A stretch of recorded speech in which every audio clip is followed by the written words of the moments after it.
On the 20th of August, 1672, the city of The Hague, always so lively, so neat, and so trim that one might believe every day to be Sunday, with its shady park, with its tall trees, spreading over its Gothic houses, with its canals like large mirrors, in which its steeples and its almost eastern cupolas are reflected, the city of The Hague, the capital of the 7 United Provinces, was swelling in all its arteries with a black and red stream of hurried, panting, and restless citizens, who, with their knives in their girdles, muskets on their shoulders, or sticks in their hands, were pushing on to the Buitenhof, a terrible prison, the grated windows of which are still shown, where, on the charge of attempted murder preferred against him by the surgeon titular, Cornelius de Witt, the brother of the Grand Pensionary of Holland, was confined. If the history of that time, and especially that of the year in the middle of which our narrative commences, were not indissolubly connected with the 2 names just mentioned, the few explanatory pages which we are about to add might appear quite supererogatory, but we will, from the very first, apprise the reader, our old friend, to whom we are wont on the first page to promise amusement, and with whom we always try to keep our word as well as is in our power, that this explanation is as indispensable to the right understanding of our story as to that of the great event itself on which it is based. Cornelius de Witt, Ruart de Pulten, that is to say, Warden of the Dikes, ex-burgomaster of Dort, his native town, and member of the Assembly of the States of Holland, was 49 years of age, when the Dutch people, tired of the Republic such as John de Witt, the Grand Pensionary of Holland, understood it, at once conceived a most violent affection for the stadtholderate, which had been abolished forever in Holland by the perpetual edict forced by John de Witt upon the United Provinces. As it rarely happens that public opinion, in its whimsical flights, does not identify a principle with a man, thus the people saw the personification of the Republic in the 2 stern figures of the brothers de Witt, those Romans of Holland, spurning to pander to the fancies of the mob, and wedding themselves with unbending fidelity to liberty without licentiousness, and prosperity without the waste of superfluity. On the other hand, the stadtholderate recalled to the popular mind the grave and thoughtful image of the young Prince William of Orange. The brothers de Witt humored Louis XIV, whose moral influence was felt by the whole of Europe, and the pressure of whose material power Holland had been made to feel in that marvelous campaign on the Rhine, which, in the space of 3 months, had laid the power of the United Provinces prostrate. Louis XIV had long been the enemy of the Dutch, who insulted or ridiculed him to their heart's content, although it must be said that they generally used French refugees for the mouthpiece of their spite. Their national pride held him up as the Mithridates of the Republic. The brothers de Witt, therefore, had to strive against a double difficulty, against the force of national antipathy, and, besides, against the feeling of weariness which is natural to all vanquished people, when they hope that a new chief will be able to save them from ruin and shame. This new chief, quite ready to appear on the political stage, and to measure himself against Louis XIV, however gigantic the fortunes of the grand monarch loomed in the future, was William, Prince of Orange, son of William II, and grandson, by his mother Henrietta Stuart, of Charles I of England. We have mentioned him before as the person by whom the people expected to see the office of stadtholder restored. This young man was, in 1672, 22 years of age. John de Witt, who was his tutor, had brought him up with the view of making him a good citizen. Loving his country better than he did his disciple, the master had, by the perpetual edict, extinguished the hope which the young prince might have entertained of one day becoming stadtholder. But God laughs at the presumption of man, who wants to raise and prostrate the powers on earth without consulting the king above, and the fickleness and caprice of the Dutch combined with the terror inspired by Louis XIV, in repealing the perpetual edict, and re-establishing the office of stadtholder in favor of William of Orange, for whom the hand of Providence had traced out ulterior destinies on the hidden map of the future. The Grand Pensionary bowed before the will of his fellow citizens. Cornelius de Witt, however, was more obstinate, and notwithstanding all the threats of death from the Orangist rabble, who besieged him in his house at Dort, he stoutly refused to sign the act by which the office of stadtholder was restored. Moved by the tears and entreaties of his wife, he at last complied, only adding to his signature the two letters vici vico actus, notifying thereby that he only yielded to force. It was a real miracle that on that day he escaped from the doom intended for him. John de Witt derived no advantage from his ready compliance with the wishes of his fellow citizens. Only a few days after, an attempt was made to stab him, in which he was severely although not mortally wounded. This by no means suited the views of the Orange faction. The life of the two brothers being a constant obstacle to their plans, they changed their tactics, and tried to obtain by calumny what they had not been able to effect by the aid of the poniard. How rarely does it happen that, in the right moment, a great man is found to head the execution of vast and noble designs, and for that reason, when such a providential concurrence of circumstances does occur, history is prompt to record the name of the chosen one, and to hold him up to the admiration of posterity. But when Satan interposes in human affairs to cast a shadow upon some happy existence, or to overthrow a kingdom, it seldom happens that he does not find at his side some miserable tool, in whose ear he has but to whisper a word to set him at once about his task. The wretched tool who was at hand to be the agent of this dastardly plot was one Tickler whom we have already mentioned, a surgeon by profession. He lodged an information against Cornelius de Witt, setting forth that the warden, who, as he had shown by the letters added to his signature, was fuming at the repeal of the Perpetual Edict, had, from hatred against William of Orange, hired an assassin to deliver the new republic of its new stadtholder, and he, Tickler, was the person thus chosen, but that, horrified at the bare idea of the act which he was asked to perpetrate, he had preferred rather to reveal the crime than to commit it. This disclosure was, indeed, well calculated to call forth a furious outbreak among the Orange faction. The Attorney General caused, on the 16th of August, 1672, Cornelius de Witt to be arrested, and the noble brother of John de Witt had, like the vilest criminal, to undergo, in one of the apartments of the town prison, the preparatory degrees of torture, by means of which his judges expected to force from him the confession of his alleged plot against William of Orange. But Cornelius was not only possessed of a great mind, but also of a great heart. He belonged to that race of martyrs who, indissolubly wedded to their political convictions as their ancestors were to their faith, are able to smile on pain, while being stretched on the rack. He recited with a firm voice, and scanning the lines according to measure, the first strophe of the Justa Macy Tenacem of Horace, and, making no confession, tired not only the strength, but even the fanaticism, of his executioners.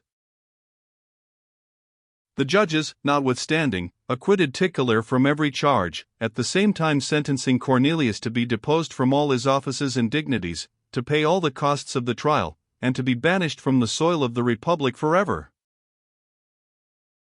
This judgment against not only an innocent, but also a great man, was indeed some gratification to the passions of the people, to whose interests Cornelius de Witt had always devoted himself, but, as we shall soon see, it was not enough. The Athenians, who indeed have left behind them a pretty tolerable reputation for ingratitude, have in this respect to yield precedence to the Dutch. They, at least in the case of Aristides, contented themselves with banishing him. John de Witt, at the first intimation of the charge brought against his brother, had resigned his office of Grand Pensionary. He too received a noble recompense for his devotedness to the best interests of his country, taking with him into the retirement of private life the hatred of a host of enemies, and the fresh scars of wounds inflicted by assassins, only too often the sole guerdon obtained by honest people, who are guilty of having worked for their country, and of having forgotten their own private interests. In the meanwhile William of Orange urged on the course of events by every means in his power, eagerly waiting for the time when the people, by whom he was idolized, should have made of the bodies of the brothers the two steps over which he might ascend to the chair of stadtholder. Thus, then, on the 20th of August, 1672, as we have already stated in the beginning of this chapter, the whole town was crowding towards the Buitenhof, to witness the departure of Cornelius de Witt from prison, as he was going to exile, and to see what traces the torture of the rack had left on the noble frame of the man who knew his Horace so well. Yet all this multitude was not crowding to the Buitenhof with the innocent view of merely feasting their eyes with the spectacle. There were many who went there to play an active part in it, and to take upon themselves an office which they conceived had been badly filled, that of the executioner. There were, indeed, others with less hostile intentions. All that they cared for was the spectacle, always so attractive to the mob, whose instinctive pride is flattered by it, the sight of greatness hurled down into the dust. Has not, they would say, this Cornelius de Witt been locked up and broken by the rack? Shall we not see him pale, streaming with blood, covered with shame? And was not this a sweet triumph for the burghers of The Hague, whose envy even beat that of the common rabble, a triumph in which every honest citizen and townsman might be expected to share?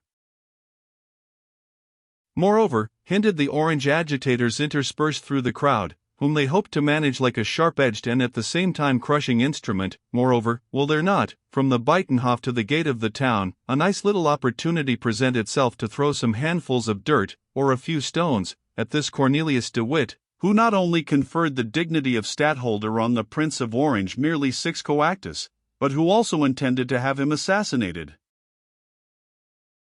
Besides which, the fierce enemies of France chimed in, if the work were done well and bravely at The Hague, Cornelius would certainly not be allowed to go into exile, where he will renew his intrigues with France, and live with his big scoundrel of a brother, John, on the gold of the Marquis de Louvois.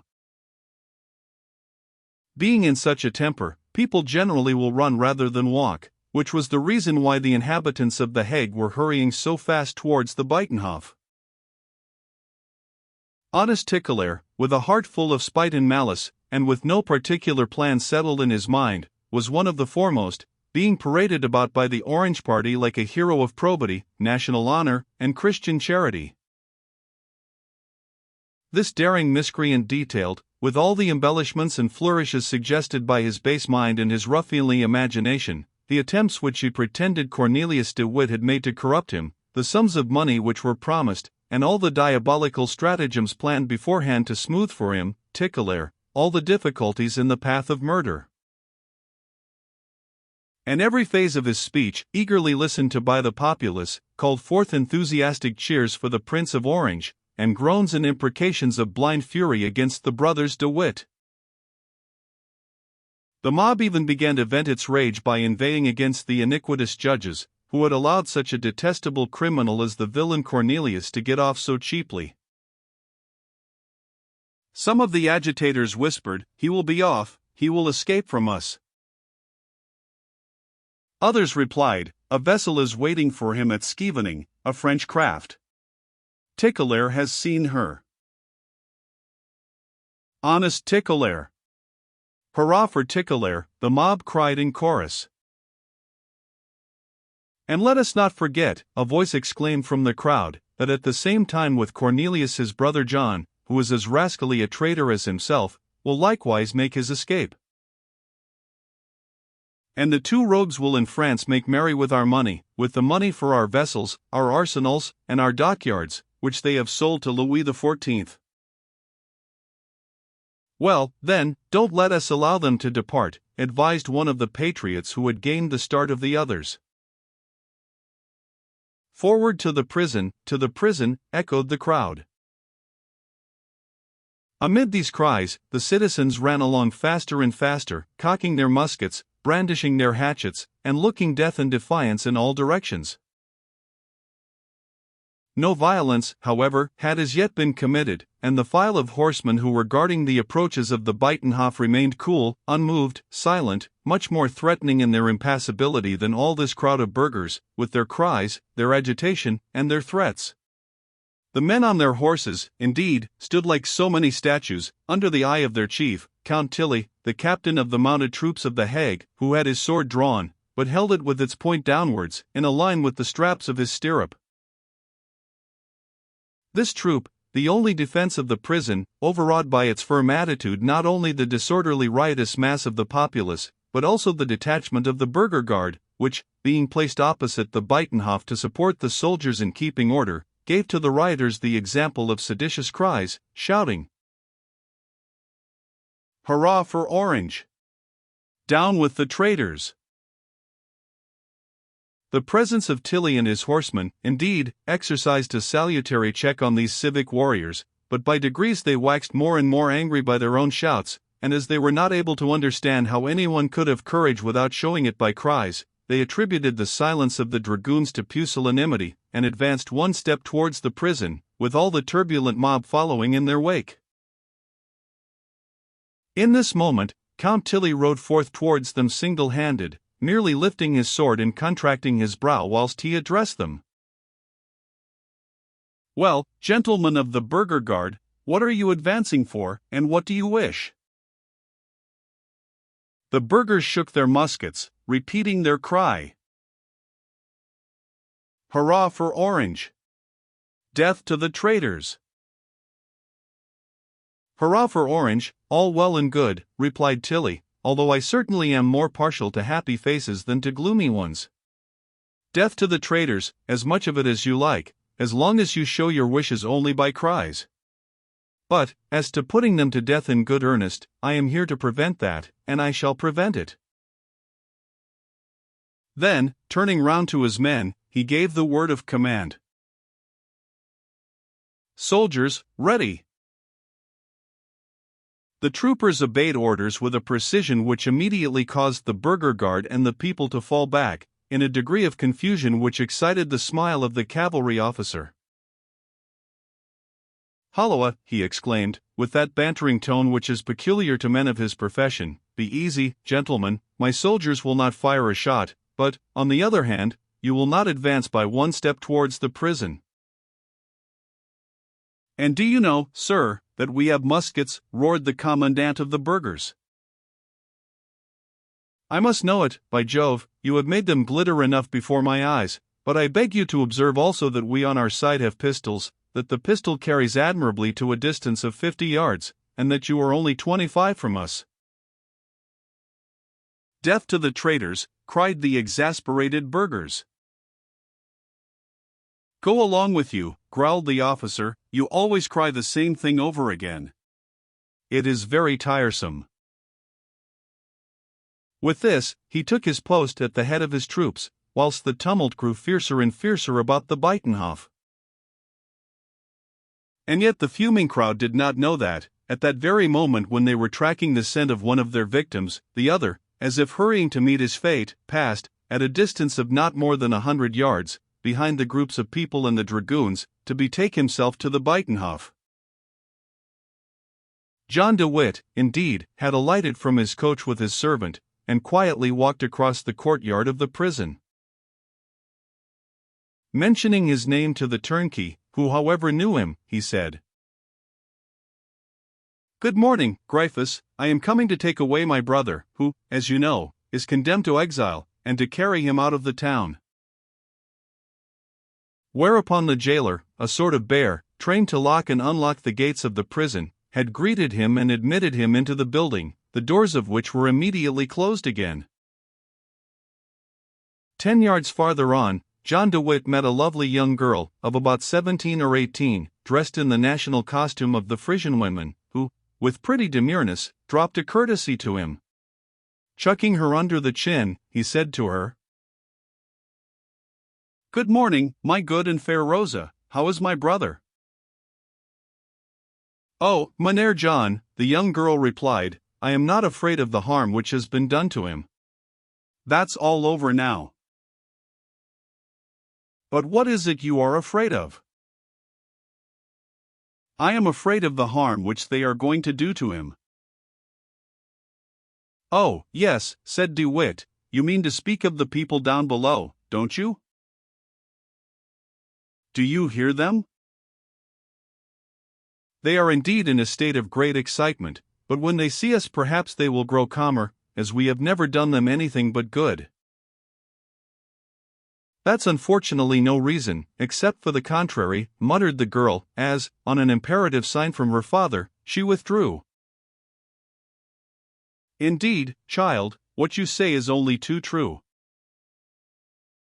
Then, in pursuing his way, he said to himself, "Here is a damsel who very likely does not know how to read, who consequently has never read anything, and yet with one word she has just told the whole history of the world. And with the same calm mien, but more melancholy than he had been on entering the prison, the grand pensionary proceeded towards the cell of his brother.